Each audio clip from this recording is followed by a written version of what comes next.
BD news অ্যালার্টের আরও একটি সংবাদ সংযোগে আপনাদেরকে স্বাগত। কলকাতা সিনেমায় বাংলাদেশে দেখা গেল শেখ হাসিনাকেও। প্রতিবেশী দেশের সঙ্গে রাজনৈতিক বৈরিতা সিনেমায় তুলে ধরার প্রচলন ভারতে নতুন নয়।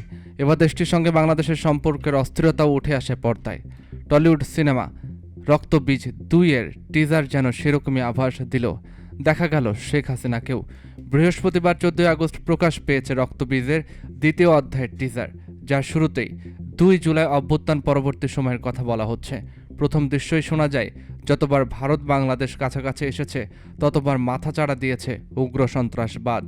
এরপরে নারী কণ্ঠে ভেসে আসে বিপরীতমুখী সংলাপ।